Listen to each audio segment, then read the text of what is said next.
Okay, so I think we already said how this works out.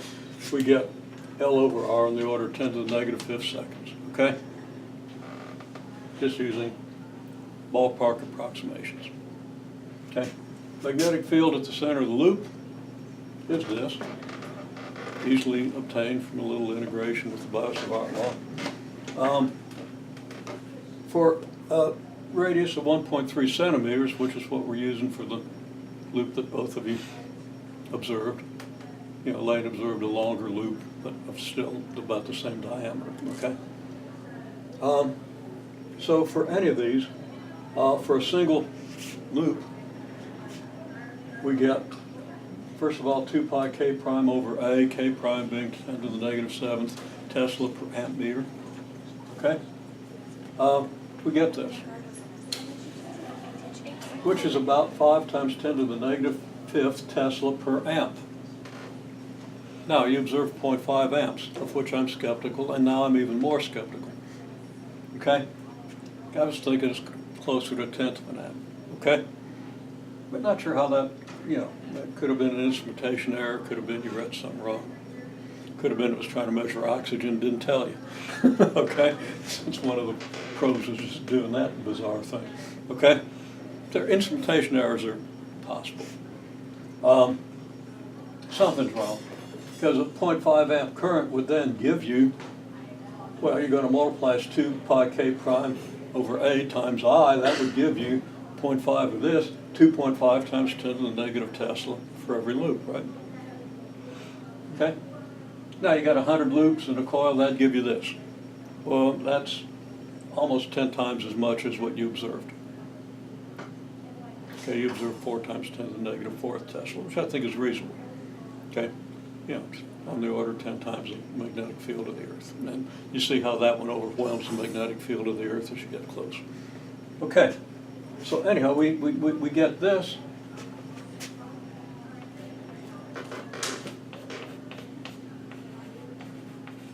If the current was really 0.1 amp, what would we get?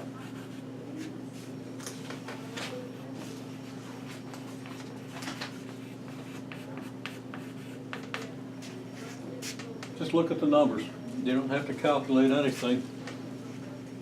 How would the current for a 0.1 amp compare to the current for 0.5 amp? Or the magnetic field for a 0.1 amp current, how would that compare with the field for a 0.5 amp current?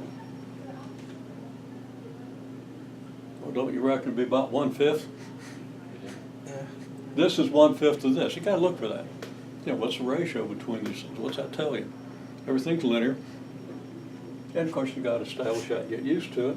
So you got 1/5 that current, and 1/5 of that current is about 5 times 10 to the negative 4th Tesla, which is almost what you observed.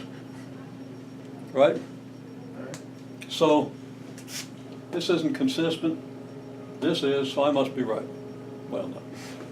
That just means let's remeasure that and make sure that that's what it is, right? Simple enough. I even think we got one of them set up back there. Okay? So, that could easily be done. And that reconciles. Okay? Now, what are we going to do if we've got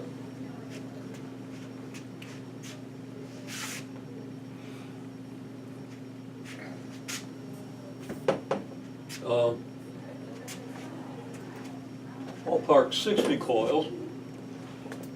Okay, and one more thing about this. The thing that you measured is actually closer to being a solenoid than a loop. And next week we'll look at what you do for a solenoid. Okay, use kind of a Gaussian surface, but it's not a Gaussian, but it's a loop. Okay, and you use total flux through the loop compared to the length of the loop. Okay? Okay, anyhow. Current flux through the loop. We'll talk about it. Okay, so now if the radius of the loop is 4.5 inches, that's approximately 13 centimeters, 12, 13 centimeters, okay? Not that much, 2.5, 9, 11 centimeters, okay. Ballpark 11 centimeters, that's, you know, round that off to 10 centimeters if you want. Okay? Then you have 60 loops in the coil.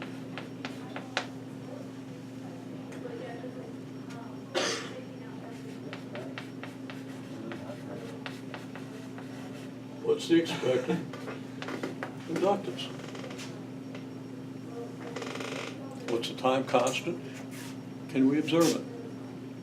Okay? So, that's homework problem.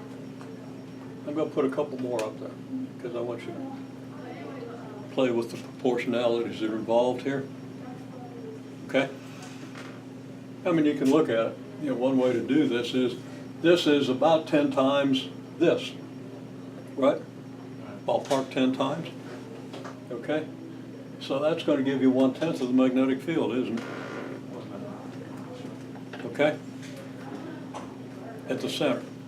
Now we're making this approximation. The magnetic field is not everywhere within that loop the same as it is at the center, but within a factor of 2, you can make that assumption. Okay? So the bigger diameter does something, right?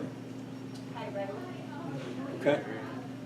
Then you also have a resistance, and what's all that do to your time constant? Okay? And I'll let you worry about it. Okay?